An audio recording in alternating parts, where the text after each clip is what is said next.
شب گریزاں ہوگی آخر جلوائے خورشید سے، یہ چمن معمور ہوگا نغمائے توحید سے۔ السلام علیکم ورحمۃ اللہ وبرکاتہ۔ بسم اللہ الرحمن الرحیم، الحمد للہ والصلاة والسلام علی رسول اللہ وعلی آلہ واصحابہ اجمعین۔ محترم خواتین حضرات، آپ سن رہے ہیں درس قرآن پارہ نمبر 18۔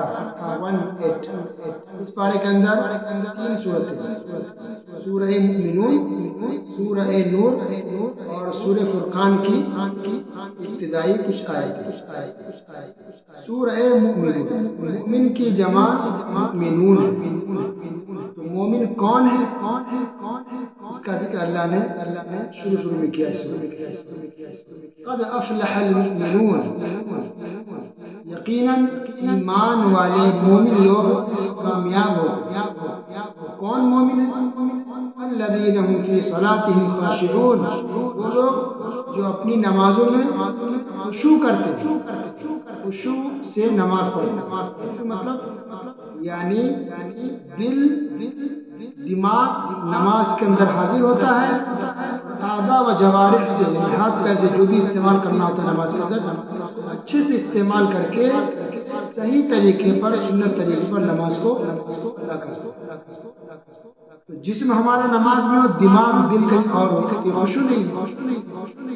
خشوع کا مطلب دل بھی ہمارا نماز کے اندر حاضر ہونا چاہیے کہ ہم کیا پڑھ رہے ہیں، نماز کی کس حالت میں ہیں، ہم اپنے رب کے سامنے کھڑے ہوئے ہیں، دل میں اللہ کی عظمت ہو، اللہ کی شان ہو، محبت کے ساتھ، ڈر کر کے، خوف کے ساتھ انسان نماز میں کھڑا ہو اور اچھے طریقے سے نماز کو ادا کرے۔ جو لوگ خشوع کے ساتھ اچھے ڈھنگ سے نماز کو ادا کرتے ہیں، والذین هم عن اللغو معرضون، اور لغویات سے، بیکار باتوں سے منہ موڑ لیتے ہیں۔ لغویات یعنی ایسی باتیں جس کا کوئی فائدہ نہ ہو، نہ دنیاوی فائدہ ہو اور نہ آخرت کے حساب سے فائدہ ہو۔ لا یعنی بات، بیکار والی باتوں سے منہ موڑ لیتے ہیں۔ والذین هم للزکاة فاعلون، اور وہ زکوٰۃ ادا کرنے والے ہوتے ہیں۔ والذین هم لفروجهم حافظون، اور اپنی شرمگاہوں کی حفاظت کرنے والے ہوتے ہیں۔ الا علی ازواجهم او ما ملکت ایمانهم فانهم غیر ملومین، سوائے اپنی بیویوں اور ملکیت کی لونڈیوں کے، یقیناً یہ ملامتیوں میں سے نہیں ہے۔ یعنی شرمگاہ کی حفاظت کرنی ہے، اس کا غلط استعمال نہیں کرنا۔ بیوی سے ملنا ہے تو جائز ہے، لونڈی سے ملنا ہے، لیکن لونڈی کا دور فی الحال نہیں، پہلے تھا پھر بعد میں آیا۔ جہاد میں جیسے مال غنیمت ملتا ہے، ویسے ہی ظالموں کی، کافروں کی جو عورتیں ملتی ہیں لڑنے کے بعد میدان جہاد میں، ان کو لونڈی کہا جاتا ہے۔ فمن ابتغى وراء ذلك فاولئك هم العادون، اللہ تعالیٰ نے آگے ارشاد فرمایا جو اس کے سوا کچھ اور چاہے وہی حد سے تجاوز کرنے والے ہیں۔ مطلب یعنی شرمگاہ کی حفاظت کرنی ہے، اس کا استعمال کسی بھی طریقے سے نہیں کرنا، کسی اور غلط طریقے سے، صرف بیوی سے مل سکتی ہے بس، اور اگر لونڈی کا زمانہ ہے تو لونڈی سے بس۔ 2 ہی طریقے خواہش کو پوری کرنے، تیسرا کوئی طریقہ خواہش پوری کرنے کا نہیں ہے۔ تو جو لوگ خواہش پوری کرتے ہیں غلط طریقے سے، یہ سب ناجائز ہے، حرام ہے۔ تو یہ ہے مومن۔ مومن کی کچھ صفات یہاں پر بیان کی گئی ہے۔ اس صورت کے اندر اور بھی بہت ساری باتیں، مکی صورت ہے، ظاہر سی بات ہے کہ اس کے اندر سب سے زیادہ باتیں عقیدہ سے متعلق ہوں، اور پھر آخرت کی بات اس کے اندر ہے کہ قیامت قائم ہوگی۔ اسی طرح اس کے اندر اور بھی بہت باتیں۔ تو مومن کون کہلاتا ہے؟ انسان کلمہ پڑھے لا الہ الا اللہ محمد رسول اللہ، یہ پڑھ کے کافر ایک غیر مسلم اسلام میں داخل ہوتا ہے، مسلمان ہوتا ہے۔ اشہد ان لا الہ الا اللہ واشہد ان محمد رسول اللہ، میں گواہی دیتا ہوں کہ اللہ کے سوا کوئی سچا معبود نہیں، اور میں گواہی دیتا ہوں کہ محمد صلی اللہ علیہ وسلم اللہ کے رسول ہیں۔ اس کلمہ کو جو کلمہ شہادتین کہتے ہیں، منہ سے ادا کرنا، پڑھنا، اور پھر اس کو دل سے ماننا، واقعی میں گواہی دے رہا ہوں کہ اللہ کے سوا کوئی سچا معبود نہیں، سب غلط ہے، اور محمد صلی اللہ علیہ وسلم اللہ کے سچے رسول ہیں، اس کو دل سے ماننا بھی ہے، اور پھر اس کے مطابق عمل کرنا۔ ان تین چیزوں کے مجموعے کا نام ایمان ہے، تین چیزوں کے مجموعے کا نام ایمان ہے۔ تین چیزوں کے مجموعے یعنی کلمہ کو زبان سے پڑھنا نمبر 1، نمبر 2 اس چیز کو دل سے ماننا، اور نمبر 3 کلمہ کے مطابق عمل کرنا، جیسے نماز ہے، روزہ ہے، باقی جو بھی عبادتیں ہیں اس کو ادا کرنا۔ یہ تین چیزیں اگر کسی کے اندر ہے تو وہ مومن ہے۔ اگر ان تین چیزوں میں سے کوئی ایک چیز نہیں ہے وہ مومن نہیں ہے۔ مثلا کوئی کلمہ پڑھ لیا لیکن دل سے اس کو نہیں مانا، ٹھیک ہے، کلمہ پڑھ لیا لیکن کوئی عمل نہیں، کوئی فائدہ نہیں۔ عمل ضروری ہے، عمل کرنے کے لیے اور عبادت کرنے کے لیے ہی تو اللہ نے دنیا بھیجا ہے۔ وما خلقت الجن والانس الا ليعبدون، اللہ سبحانہ وتعالی نے فرمایا کہ میں نے جنوں کو اور انسانوں کو صرف اور صرف اپنی عبادت کے لیے پیدا کیا ہے۔ دنیا میں آنے کا مقصد عبادت ہے۔ ایمان ان تین چیزوں کا نام ہے، کلمہ زبان سے پڑھنا، دل سے اس کو ماننا، اور اس کے مطابق عمل کرنا۔ اور پھر ایمان کے کتنے ارکان ہیں، اس سے پہلے اس میں بات گزر چکی ہے کہ ایمان کے 6 ارکان ہیں، یعنی 6 کھمبے ہیں، 6 پیلر ہیں۔ اگر آپ سے کوئی پوچھ لے ایمان کی بنیاد کتنی چیزوں پر رکھی گئی، ایمان کے کتنے ارکان ہیں، کتنے کھمبے ہیں، جواب ہے 6۔ نمبر 1 اللہ پر ایمان لانا، نمبر 2 اللہ کے فرشتوں پر ایمان لانا، نمبر 3 اللہ کی کتابوں پر ایمان لانا، نمبر 4 اللہ کے رسولوں پر ایمان لانا، نمبر 5 آخرت پر ایمان لانا، نمبر 6 اور آخری اچھی بری تقدیر پر ایمان لانا۔ پوری تفصیل صحیح مسلم کے اندر موجود ہے۔ جبرائیل علیہ السلام نے آ کر کے جب رسول اللہ صلی اللہ علیہ وسلم سے پوچھا ایمان کیا ہے، اخبرنی عن الایمان، آپ صلی اللہ علیہ وسلم نے جواب دیا ان تؤمن باللہ وملائکتہ وکتبہ ورسلہ والیوم الآخر وتؤمن بالقدر خیرہ وشرہ۔ ایمان یہ ہے اللہ پر ایمان لاؤ، اس کے فرشتوں پر ایمان لاؤ، اس کی کتابوں پر ایمان لاؤ، اس کے رسولوں پر ایمان لاؤ، آخرت پر ایمان لاؤ، اور اس بات پر بھی ایمان لاؤ کہ تقدیر اچھی بھی ہوتی ہے اور بری بھی ہوتی ہے۔ یہ 6 ہیں ایمان کے۔ نماز کا دیکھیے اللہ نے حکم دیا، مومن وہ ہیں جو نماز صرف پڑھتے نہیں بلکہ اچھے ڈھنگ سے پڑھتے ہیں۔ نماز بہت ضروری ہے، اسلام کے 5 ارکان میں سے ایک رکن نماز ہے۔ نماز ہر مرد اور عورت پر فرض ہے، نماز کے بغیر کوئی چارہ نہیں ہے۔ نبی کریم صلی اللہ علیہ وسلم نے فرمایا قیامت کے دن سب سے پہلے نماز کے بارے میں ہی سوال ہوگا، اور انسان کی نماز صحیح درست نکلی آگے وہ کامیاب ہوگا، اگر نماز میں اس کی کمی آ گئی تو انسان نقصان اٹھانے والوں میں سے، گھاٹا اٹھانے والوں میں سے ہو جائے، کامیاب نہیں ہو سکتا۔ دوسری حدیث میں آپ صلی اللہ علیہ وسلم نے فرمایا من ترکھا فقد کفر، جس نے نماز چھوڑی اس نے کفر کیا۔ اسی حدیث میں مسند احمد کی روایت ہے آپ صلی اللہ علیہ وسلم نے فرمایا جو آدمی نماز کی حفاظت نہیں کرتا اس کے لیے قیامت کی روشنی نہیں ہوگی، اس کے پاس کوئی دلیل نہیں ہوگی، حجت نہیں ہوگی، اور وہ کامیاب نہیں ہوگا۔ وحشر یوم القیامہ مع فرعون وحامان وقارون، قیامت کے دن اس بے نمازی انسان کو اٹھایا جائے گا فرعون کے ساتھ، حامان کے ساتھ، قارون کے ساتھ، اور ابی بن خلف کے ساتھ۔ تو یہ لوگ کافر تھے. فرعون کتنا بڑا کافر مجرم ہو کے دنیا سے گئے. سبحان اللہ. ایک بے نمازی انسان کا انجام فرعون کے ساتھ ہوگا. یہ ڈینجر اور کتنی خطرناک بات ہے. اس لیے نماز کسی بھی حال میں نہیں چھوڑنی چاہیے. اس کے بعد اللہ تعالیٰ نے انسان کی تخلیق، انسان ماں کے پیٹ میں کیسے پیدا ہوتا ہے، کیسے کیسے وہ بڑھتا ہے، نشو نما پاتا ہے، اس بات کا اللہ نے تفصیل سے ذکر کیا.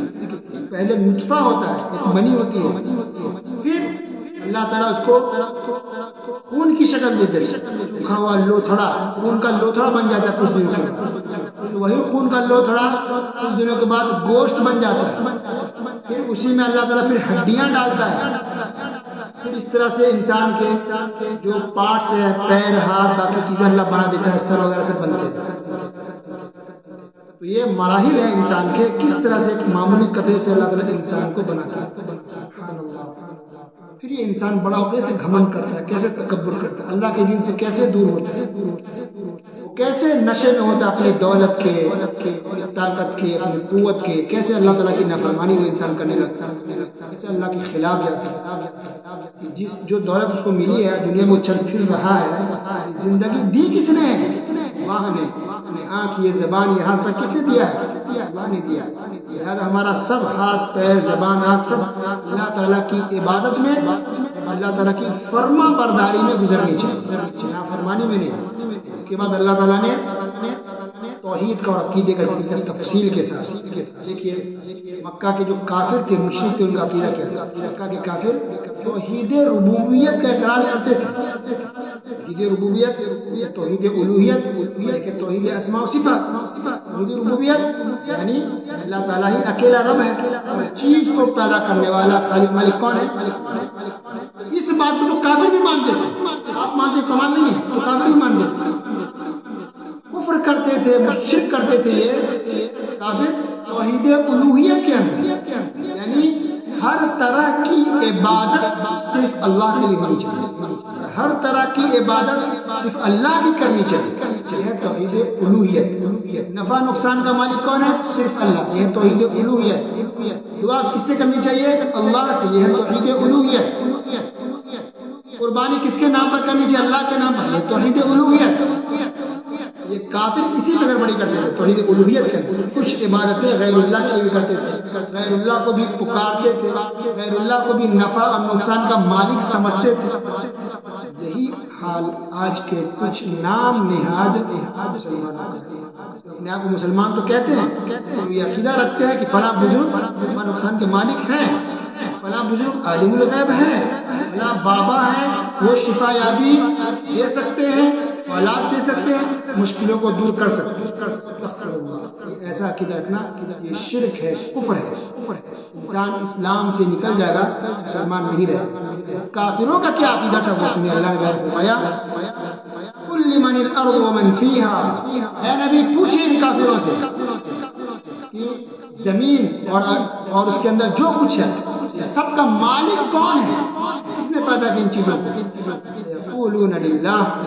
کہیں گے کہ اللہ ہی کی ملکیت ہے، اللہ ہی نے پیدا کی. سورہ مومنون نمبر 84 اور 50، 84 آگے سنیے 86 87 سورہ مومنون پارہ نمبر 18 کھولیے اور دیکھیے. قل من رب السماوات السبع ورب العرش العظیم. اے نبی کہیے کہ ساتوں آسمان کا رب کون ہے اور عرش عظیم کا رب کون ہے؟ یقولون للہ. کافر کہیں گے کہ اللہ ہی ہے. قل من بیدہ ملکوت کل شیء، قل من بیدہ ملکوت کل شیء وهو یجیر ولا یجار علیہ. اے نبی پوچھئے کہ ہر چیز کی ملکیت کس کے ہاتھ میں ہے؟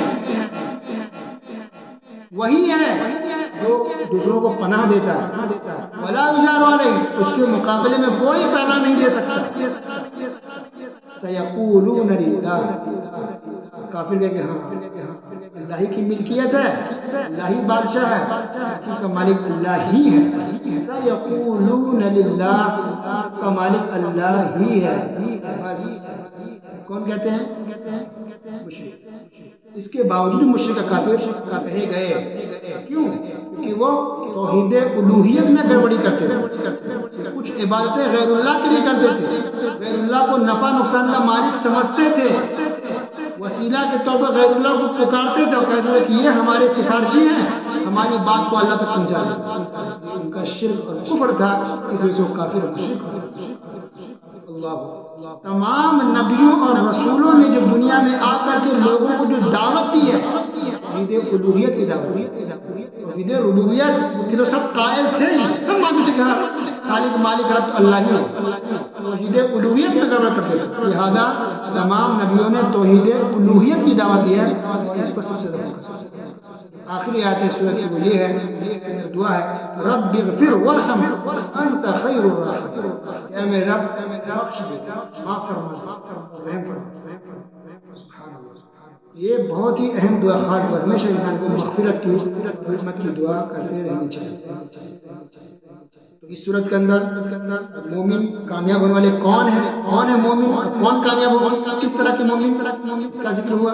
پھر اس کے اندر یہ ہے کہ ماں کے پیٹ میں بچہ کیسے بڑھتا ہے، پلتا ہے، بڑا ہوتا ہے، کیسے بچے کی پیدائش ہوتی ہے، اس کا ذکر ہے۔ اور پھر یہ کہ اس کے اندر اللہ نے کچھ تھوڑا سا ذکر عیسیٰ علیہ السلام کا کیا ہے، نوح علیہ السلام کا اور موسیٰ علیہ السلام کا بھی مختصراً شارٹ میں ذکر۔ پھر اللہ نے یہ بھی حکم دیا ہے کہ حلال رزق حلال رزق، روزی روٹی ہماری کمائی حلال ہونی چاہیے، حکم ہے اللہ کی طرف سے۔ اور پھر قیامت کے دن انسان کے عمل کو تولا جائے گا، وزن کیا جائے گا، اگر نیکی زیادہ ہوگی تو انسان جنت میں جائے گا، اگر برائی زیادہ ہوگی تو جہنم میں جائے گا۔ قیامت کا ذکر ہے اس سورت کے اندر۔ اس کے بعد ہے سورہ نور، نور کا مطلب روشن۔ سورہ نور یہ مدنی سورت ہے، سن 5 ہجری میں نازل ہوئی۔ تب نازل ہوئی جب غزوہ بنی المصطلق سے رسول اللہ صلی اللہ علیہ وسلم اور صحابہ کرام مدینہ لوٹے۔ جنگ ہوئی تھی، غزوہ ہوا تھا، غزوہ بنی المصطلق نام سے۔ اس جنگ کے ہو جانے کے بعد جب لوٹے مدینہ، یہ صورت نازل ہوئی۔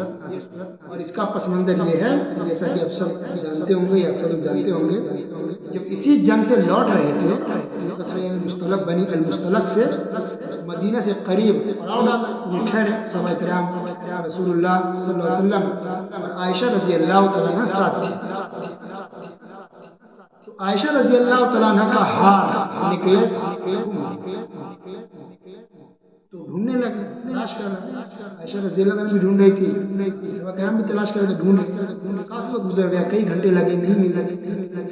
صبح کا وقت ہوا، پھر یہاں سے روانہ ہوا، جانا ہے مدینہ۔ تو جب روانہ ہونے لگے تو ہودج کو صحابہ کرام نے اٹھا کے اونٹ پر رکھ دیا۔ ہودج یعنی پالکی، جس میں پرانے زمانے میں دلہن کو بٹھا کر کے لے کے جایا جاتا تھا، اس کو ہودج کہتے ہیں۔ تو پالکی آپ سمجھ لیں، پالکی ٹائپ کا تھا جس کو چاروں طرف سے اچھے سے گھیر دیا تھا، اور اس کے اندر عائشہ رضی اللہ تعالیٰ عنہ رہتی تھی، اس میں بیٹھتی، پردے سے بالکل گھرا ہوتا، صحابہ کرام کندھے سے اور اس کو اٹھاتے اور پھر اٹھنے پر رکھ دیتے، اور اس طرح سے خواتین اس زمانے میں سفر کرتے۔ تو صحابہ کرام نے جب روانگی ہوئی، اب جانا ہے مدینہ، یہاں سے گزرنا ہے، انہوں نے صحابہ کرام نے اٹھا کر کے ہودج کو، اس پالکی کو اونٹ پر رکھ دیا۔ ان لوگوں کو لگا کہ عائشہ رضی اللہ تعالیٰ عنہ کے اندر ہے، اس کے اندر ہوں گی، کیونکہ وہ ہلکی پھلتی، ان کی دبلی پتلی تھی، ہلکی پھلکی تھی، دبلی پتلی تھی۔ ان لوگوں کو احساس نہیں ہوا کہ اس میں نہیں ہے، وہ خالی تھا، اس میں نہیں تھی، لیکن انہوں نے سمجھا کہ اس میں ہے، تو ان کو رکھ دیا اونٹ پر، اور پھر سب کے سب وہاں سے روانہ ہو گئے، چلنا کے اندر داخل ہو گئے۔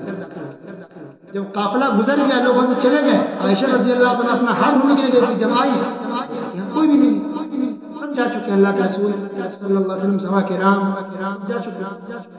تو پھر یہ وہیں پر لیٹ گئے، یہ سوچ کر کے کہ جب وہ لوگ ڈھونڈیں گے یا پتہ چلا کہ میں نہیں، تو خود واپس لینے کے لیے آئیں گے، وہیں پر رک گئے۔ تو ایک صحابی تھے صفوان بن معطل رضی اللہ تعالیٰ عنہ، ان کو رسول صلی اللہ علیہ وسلم نے یہ ڈیوٹی دی تھی کہ جب قافلہ سب چلا جائے تو پیچھے سے آپ آنا، اگر کچھ سامان کچھ گر جائے، چھوٹ جائے تو اس کو لے لینا۔ تو صفوان بن معطل رضی اللہ تعالیٰ عنہ جو وہاں پر آئے، عائشہ رضی اللہ تعالیٰ عنہ انا للہ و انا الیہ راجعون پڑھا اور پھر ان کو اونٹنی پر بٹھایا، خود پیدل چلے، اونٹ کا لگام، ان کی لگام پکڑ کے چلتے رہے، اکیلے عائشہ رضی اللہ تعالیٰ عنہ اونٹنی پر بیٹھی اور مدینہ میں داخل ہوئی۔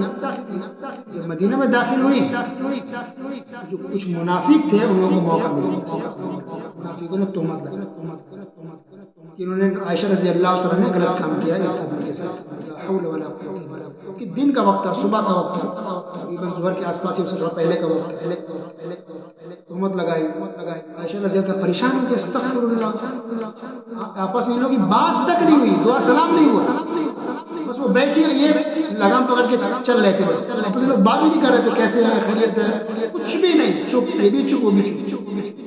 تو مدینہ پہنچے، منافقوں نے تہمت لگائی، غلط الزام لگا دیا، پریشان ہو گئی، دن گزرتا گیا، یہاں تک کہ ایک مہینہ گزر گیا، ایک مہینہ اللہ کے رسول سے پریشان ہو گئے۔ ایک مہینے کے بعد اللہ سبحانہ تعالیٰ نے سورہ نور نازل فرمایا، اس میں اللہ نے یہ کہا کہ عائشہ رضی اللہ تعالیٰ نے وہ بالکل پاک ہے، پاک دامن ہے، کوئی غلط کام نہیں کیا، منافق کے جھوٹے ہیں، جھوٹی تہمت لگا رہے۔ اس کے اندر بہت سی عبرت اور نصیحت کی باتیں ہیں، اسی بھی پتہ چلتا ہے اللہ کے رسول صلی اللہ علیہ وسلم عالم الغیب میں ایک مہینہ تکلیف برداشت کی، پیارے رسول صلی اللہ علیہ وسلم نے، دیگر مسلمانوں نے عائشہ رضی اللہ عنہا، اگر آپ وسلم عالم الغیب ہوتے تو فوراً کہہ دیتے کہ عائشہ رضی اللہ عنہ پاک ہے، تو جھوٹے ہیں منافق، خاموش تھے، پریشان رہے، تکلیف میں رہے۔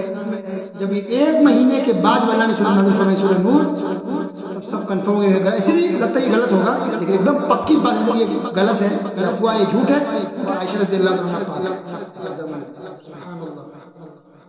عائشہ رضی اللہ تعالیٰ عنہ کی پاک دامنی کے سلسلے میں کچھ نازل ہوئی، کسی ایک عورت کی عزت اور مقام و مرتبہ کا چلتا ہے، سبحان اللہ، کی عورت کتنی پاک دامن ہوتی ہے، کتنا اونچا مقام و مرتبہ ہے کہ اللہ نے پوری سورہ نور خاتون کی عزت و آبرو کی بارے میں پاک دامن ہے، وہ منافق ہے، جھوٹی تہمتیں لگا رہے ہیں بدنام کرنے کی، دامن کو داغ لگانے کی کوشش، اور پھر اس طرح سے پھر اللہ تعالیٰ نے اس کے اندر بہت سے احکام و مسائل اندر بیان فرمایا۔ تو یہ واقعہ ہے اس سورت کا سبب نزول، یہ سبب نزول ہے، یہ شان نزول ہے، یہ پس منظر ہے اس سورت کے نازل ہونے کے۔ یہ سورت ایسی ہے سورہ نور، جس میں بہت سے خواتین سے متعلق احکام و مسائل ہیں، ہر انسان کو، خاص کر عورتوں کو سورہ نساء، سورہ نور، سورہ احزاب، یہ تینوں صورتیں ضرور پڑھنی چاہیے، بہت سے احکام و مسائل ہیں ان کی ضرورت عام طور پہ عورتوں کو اور مردوں کو، بلکہ تمام مسلمانوں کو پڑھتی ہے۔ پھر اللہ نے اس کے اندر یہ بیان فرمایا، اس صورت کے اندر بہت سی باتیں ہیں، ان میں سے کچھ اس طرح سے ہے، اللہ تعالیٰ نے فرمایا کہ اگر کوئی غیر شادی شدہ کنوارا یا کنواری اگر زنا کر لے، اس کو 100 کوڑے مارے اور 1 سال کے لیے جلا وطن کر دیا جائے گا، دیش سے، شہر سے نکال دیا جائے گا۔ اور اگر کوئی شادی شدہ ہو کر کے مرد و عورت اگر زنا کر لے، اس کو سنسار کیا جائے، پتھروں سے مار مار کے ہلاک کر دیا جائے، پتھر سے اس وقت تک ماریں گے جب تک کہ وہ عورت اور مرد مر نہ جائے۔ اللہ، اتنی خطرناک سزا ہے زنا کرنے والے مرد، زنا کرنے والی عورت کی، چاہے وہ رضامندی سے کریں، اگرچہ رضا میں دونوں راضی ہیں، پھر بھی زنا کیا نا، یہ تو دنیا کا قانون ہے، اگر ریپ کرے تو سزا ملتی ہے، اگر راضی تو سزا نہیں دیتی، حرام تو حرام ہے، تو اگر دونوں راضی پھر بھی اسلامی سزا یہ ہے، تلوار سے بھی قتل نہیں کریں گے، بلکہ تڑپا تڑپا کے ماریں گے، سنسار کریں گے، حد میں کیا جائے، عورت کو بھی اور مرد کو بھی، شادی شدہ ہو کر کے زنا کرے۔ اس کے بعد اللہ نے یہ بھی مسئلہ بیان فرمایا، اگر کوئی کسی پر زنا کی تہمت لگا دے، فلاں نے زنا کیا، فلاں مرد نے زنا کیا، فلاں عورت نے زنا کیا، اور اگر وہ 4 گواہ پیش نہیں کرتا، اس تہمت لگانے والے انسان کو 80 کوڑا مارا جائے گا۔ دیکھیے کتنی مطلب عزت و آبرو کی حفاظت زور اسلام نے دیا ہے، کوئی کسی پر تہمت نہ لگائے، دشمنی میں بدلہ لینے کی، 4 گواہ سے پیش کرنا، وہ 4 گواہ ایسے ہوں جو آنکھوں سے بالکل صاف طریقے سے دیکھا ہو کہ فلاں آدمی زنا کر رہا ہے یا وہ زنا کر رہی ہے، آنکھوں سے دیکھ لے تب گواہی دے سکتا۔ صرف ایک کمرے میں تھے، ایک سب گزر رہے تھے، ایک دوسرے کے پاس صرف بیٹھے ہوئے تھے، اس سے تہمت ثابت نہیں ہوگا، اسے زنا ثابت نہیں ہوتا، اس کو کوڑا مارا جائے، صاف طور پہ دیکھنا پڑے گا ہاں زنا کر رہے تھے۔ اس کے بعد ایک اور مسئلہ اللہ نے یہ بیان کیا کہ اگر کوئی مرد دیکھ لے بیوی کو، بیوی کسی کے ساتھ غلط کام کر رہی ہے، اگر 4 گواہ لے آیا ٹھیک ہے، بیوی کے ساتھ بھی کیا جائے گا، لیکن 4 گواہ نہیں لا پایا، بیوی ہے خاموش بھی نہیں رہ سکتا ہے، گواہ نہیں لگا خاموش ہو نہیں، بیوی کا مسئلہ ہے، شوہر بیوی۔ اب ایک خاص مسئلہ اس کے اندر یہ ہے کہ اگر کوئی مرد دیکھے کہ بیوی نے زنا کیا ہے تو پھر لعان کیا جائے گا دونوں کے بیچ۔ لعان کیا مطلب؟ لعان کا مطلب یہ ہے کہ کورٹ میں یہ بات جائے گی قاضی کے پاس، یہ جو مرد ہے شوہر 4 مرتبہ اللہ کی قسم کھائے، اللہ کی قسم اس نے زنا کیا، اس نے زنا کیا، 4 مرتبہ اللہ کی قسم کھائے گا، 5ویں مرتبہ یہ کہے گا کہ اگر میں جھوٹ بول رہا ہوں تمہیں اگر میں لگا مجھ پر اللہ کی لعنت۔ پھر اس کے بعد بیوی کی باری ہے کہ بیوی اسی طرح 4 مرتبہ اللہ کی قسم کھائے گی کہ نہیں میں نے یہ غلط کام نہیں کیا ہے، میں نے یہ غلط کام نہیں کیا، اللہ کی قسم میں پاک ہوں، اللہ کی قسم میں پاک ہوں، 4 مرتبہ یہ قسم کھائے گی۔ 5ویں مرتبہ یہ کہے گی اگر میں جھوٹ بول رہی ہوں تو مجھ پر اللہ کا قسم۔ تو شوہر نے بھی قسم کھا لی، بیوی قسم کھا لی، پھر اب اس کے بعد دونوں میں جدائی کر دی جائے۔ اب یہ دونوں کبھی بھی شوہر بیوی کی حیثیت سے نہیں رہ سکتے، ہمیشہ کے لیے دونوں ایک دوسرے پر حرام ہو جائیں گے، یا پھر ان کی شادی نہیں ہو سکتی، حتیٰ کہ اس عورت یہ ابھی جدا ہو جائے اور 6 مہینے کہیں شادی کر لے، مثلا 6 مہینے کے بعد یا سال کے بعد، اور پھر وہاں طلاق ہو گیا اور شوہر کا اگر انتقال بھی ہو جائے تب بھی یہ پہلے شوہر کے پاس نہیں آ سکتا۔ لعان ایسا مسئلہ ہے کہ اس وجہ سے جدائی اگر ہو جاتی ہے یہ شوہر بھی کبھی بھی آپس میں نہیں مل سکتے، پوری زندگی کبھی نہیں۔ اس کی شادی کہیں ہو بھی گئی، وہاں طلاق ہو گیا یا شوہر کا انتقال اگر ہو گیا، یہ وہ پلٹ کے واپس اس شوہر کے پاس نہیں ہے، ہمیشہ کے لیے دونوں دوسرے پر حرام ہے۔ تو اس کو کہتے ہیں لعان۔ لیکن یہاں پر نہ اس پر کوڑا لگے گا نہ اس پر کوڑا لگے گا، دونوں نے قسم کھا لی اللہ کی، پھر غضب بھیجا، لعنت بھیجا۔ اللہ تو جانتا ہے کون جھوٹا کون سچا ہے، اللہ کا عذاب بہت سخت، اس لیے کسی کو جھوٹا قسم نہیں کھانا چاہیے، جھوٹی تہمت نہیں لگانی چاہیے۔ شوہر بیوی کا اگر مسئلہ اس میں سے آ جائے تو یہ باہر کی جو چیز ہے وہ گواہ لانا ضروری ہے، اور گواہ 4 نہیں تو تہمت نہیں لگا سکتے۔ ان الذين جاءوا بالافك عصبة منكم لا تحسبوه شرا لكم بل هو خير لكم۔ یہاں جو ہے یہ بات ہے کہ تہمت لگا کے دہشت گرد اس تعلق سے اب یہاں بات چل رہی ہے، اگر کسی کے بارے میں یہ سن لے انسان کوئی تہمت لگا، اس میں یہ ہے کہ سب سے پہلا مسئلہ یہ ہے یعنی کہ ہر سماج سوسائٹی عمل کی بات ہے، کوئی بھی اگر آپ کو کہے کسی کے بارے میں اس نے غلط کام اس نے ایسا کیا، تو پہلی فرصت میں یہ کہ ہمیں اس بات کو ماننا نہیں چاہیے، فوراً ہم اس پہ انکار کریں۔ لولا إذ سمعتموه ظن المؤمنون والمؤمنات بأنفسهم خيرا قالوا هذا إفك مبين۔ کہ جب سنے تھے کیوں نہیں مسلمانوں نے کہا کہ یہ جھوٹ ہے، غلط ہے، یہ تو جھوٹ ہے، وہ غلط چیز ہے، یہ تہمت ہے۔ تو پہلا تربیت ہم لوگوں کے لیے ہے طریقہ سماج میں، کوئی کسی کے بارے میں تہمت لگایا، کچھ خبر ہے ایسا کیا، یہ جھوٹ، یہ غلط ہے، تم نے غلط سنا ہے یا کسی نے غلط آپ کو کہا ہے، یہ ایسا نہیں ہو سکتا، ایسا نہیں کیا، تم نے غلط دیکھا اور انکار کرو، نہیں ماننا چاہیے کسی کو، کوئی بھی انسان جب تک کہ پروف نہ ہو، گواہ نہ مل جائے، تب تک ہم صرف سننے کی بنیاد پر کسی کے بارے میں یقین نہیں کر سکتے، صرف جھٹلا دیں، اگرچہ وہ بات سچی ہو تب بھی مسلمان کا طریقہ یہ ہے کہ ہم کو جھٹلا دیں، ہم فوراً اس کو جھٹلا دیں کہ نہیں یہ غلط ہے، یہ جھوٹ ہے، تم نے غلط سنا، تم نے غلط دیکھا، کسی نے تہمت لگایا ہو، کسی نے بدنام کرنے کی کوشش کی ہو، یہ کہنا چاہیے۔ عام انسان ہو تب بھی، گنہگار ہو انسان ہو تب بھی ہم کو زنا کے بارے میں کسی پر یقین نہیں کر سکتے، نہ کہہ سکتے ہیں، یہ بات آگے پہنچا سکتے ہیں، بہت سارا جرم ہے۔ اور اللہ نے آگے سے فرمایا جو لوگ بے حیائی کے پھیلانے کو پسند کرتے ہیں لہم عذاب علیم فی الدنیا والآخرہ، ایسے انسان کے لیے دنیا آخرت دونوں جگہ دردناک عذاب۔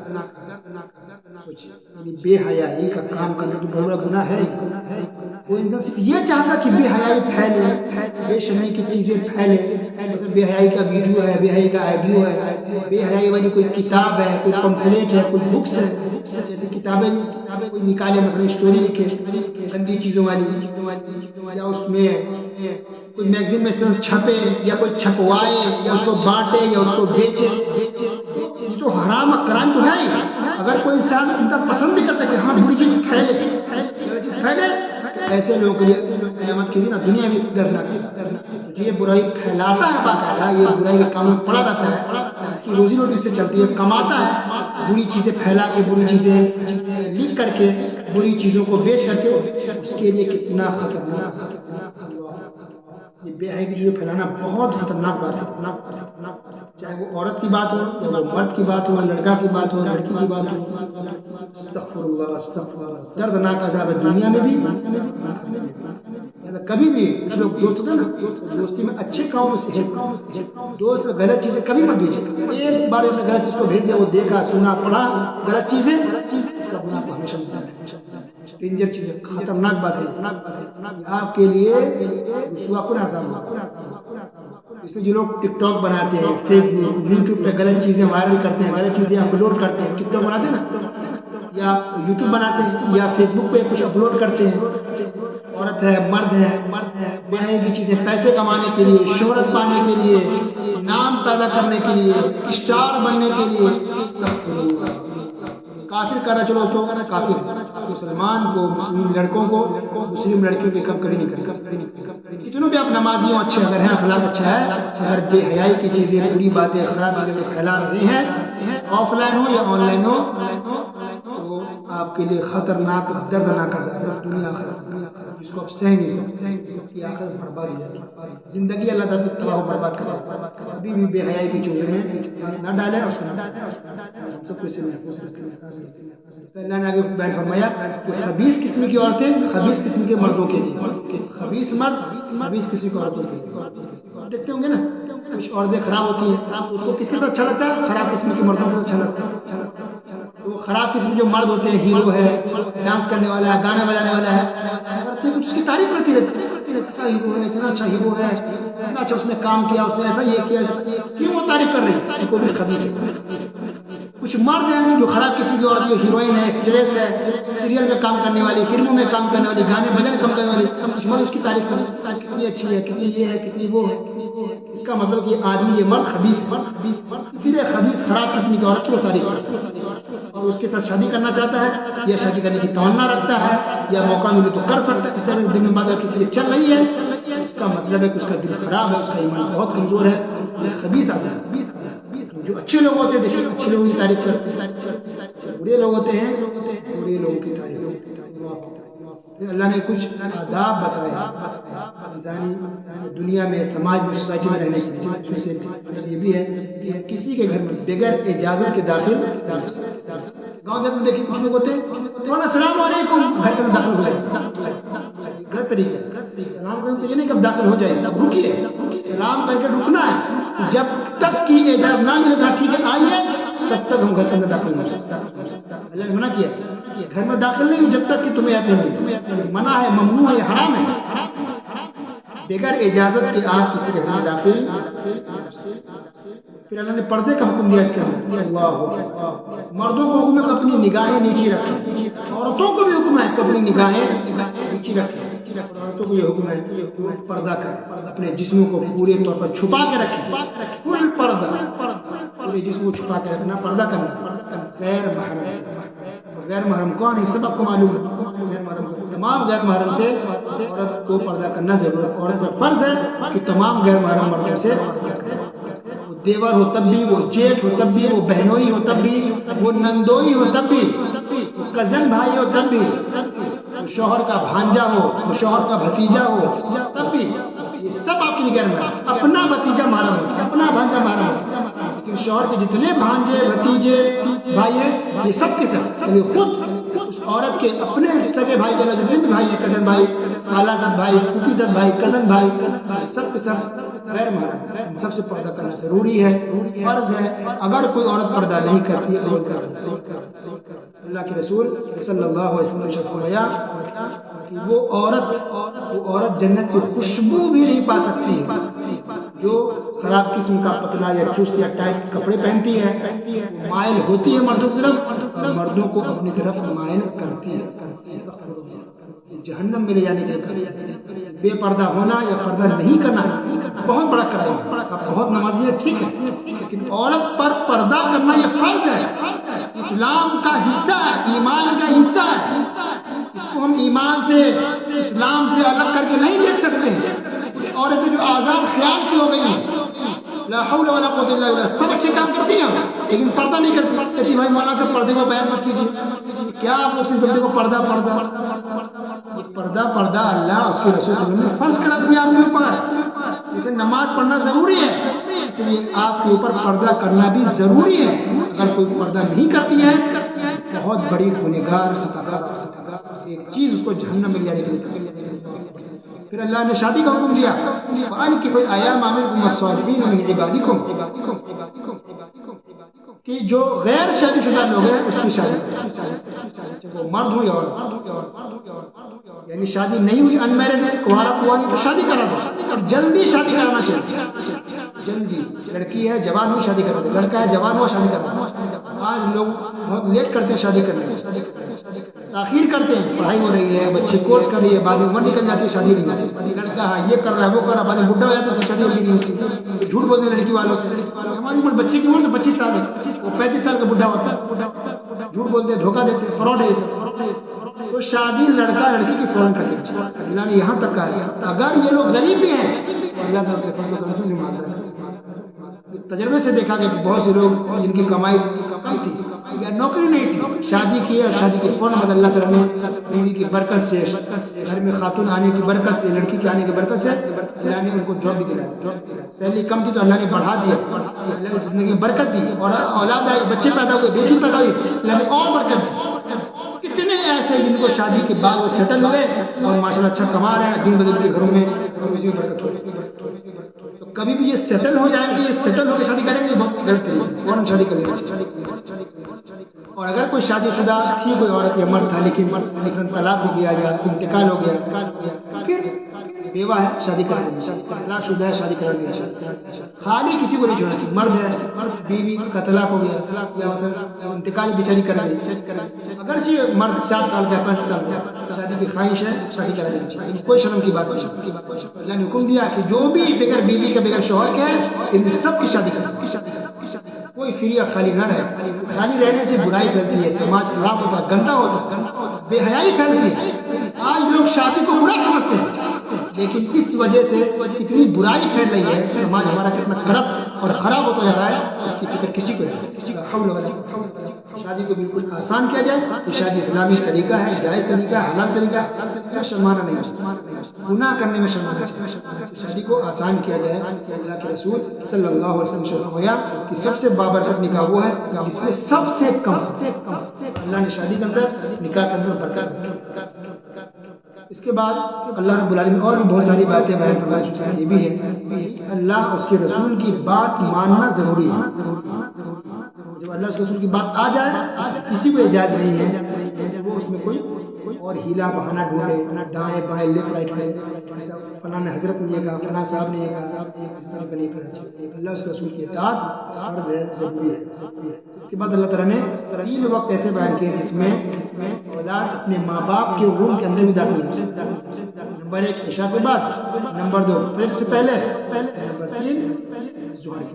ان 3 وقتوں میں اولاد کو چاہیے اپنے ماں باپ کے بیڈ روم میں اگر جانا ہے اجازت لے لے, نوک کرے, دروازہ کھٹکھٹائے, پوچھ لے. دیکھیے اسلام میں ہر چیز نمازی کے اندر آگے بیان فرمایا کہ اگر بوڑھی عورت ایک دم بوڑھی ہو گئی, اس کو کوئی خواہش نہیں رہی, بوڑھائی پہ وہ پہنچ گئی ہے, تو پردہ نہیں کرے تبھی چلے. اگر پردہ کرتی ہے زیادہ بہتر. لیکن جو جوان ہے یا 1.5 عمر کی, اس کو کچھ خواہش ہے, فرض ہے اس کو پردہ کرنا ہی کرنا, کوئی آپشن نہیں. پھر اللہ نے ایک مسئلہ بھی بیان فرمایا, جو خاص رشتہ دار تمہارے ہیں, بھائی کا گھر ہے, بہن کا گھر ہے, ماموں خالو والا کا گھر ہے, ان گھروں کے اندر اگر جاتے ہیں بغیر اجازت کیا ان کے گھر کے اندر کچھ کھا پی سکتا ہے, کھانا ہے, پھل وغیرہ رکھا ہو تو کھا پی سکتا, یہ اجازت ہے بغیر پوچھے دی. یہ خاص گھر ہے. ویسا نہیں کہ گھی کا ڈبہ دیکھے اٹھا کے لے جائے, کھانے پینے کی چیزیں وہاں پر کھا لیجیے, اٹھا کے لے کے غیر نہیں. اور پھر اللہ نے بھی بیان فرمایا کہ اگر کوئی رسول کی نافرمانی کرے تو بڑے فتنے میں پڑ سکتا ہے یا کوئی دردناک عذاب میں وہ انسان مبتلا ہو سکتا ہے. فَلْيَحْذَرِ الَّذِينَ يُخَالِفُونَ عَنْ أَمْرِهِ أَن تُصِيبَهُمْ فِتْنَةٌ أَوْ يُصِيبَهُمْ عَذَابٌ. دیکھیے لوگ ہم آج کل رسول کا نام بھی لیتے ہیں صلی اللہ علیہ وسلم، لیکن ان کے طریقے پر چلتے نہیں، یعنی یہ کہا فلاں نے کہا، بابا نے یہ کہا، پیروں نے یہ کہا، باپ نے کہا، دادا نے، ان کو چل رہے ہیں۔ محبت کے ساتھ ساتھ طریقہ ہر نبی نے کیا کیا، نبی صلی اللہ علیہ وسلم نے کیا فرمایا، ہمارے رسول صلی اللہ علیہ وسلم کیا طریقہ تھا، پیارے رسول صلی اللہ علیہ وسلم کی حدیث کیا، ہمیں حدیث دکھائی، ہمیں نبی کی سنت دکھائی، اس پر عمل کریں۔ اگر کوئی انسان حدیث ملنے کے باوجود، سنت ملنے کے باوجود انکار کرے یا عمل نہ کرے، کسی اور کے طریقے پر اگر چل رہا ہے، تو اللہ نے اتنا بڑا یہ گناہ ہے کہ وہ انسان اللہ کے عذاب میں مبتلا ہوگا، دردناک عذاب اس کو پکڑا، خطرناک۔ اللہ ہم سب کو قرآن و حدیث پر چلنے والا امین۔ سورہ فرقان ہے، انشاءاللہ اس کو ہم کل بیان کریں گے۔ اللہ تعالی ہم سب کو سننے کے ساتھ ساتھ عمل کی توفیق عطا فرمائے، آمین۔ وصلی اللہ علی نبینا محمد وعلی آلہ وصحبہ اجمعین۔ السلام علیکم ورحمۃ اللہ وبرکاتہ۔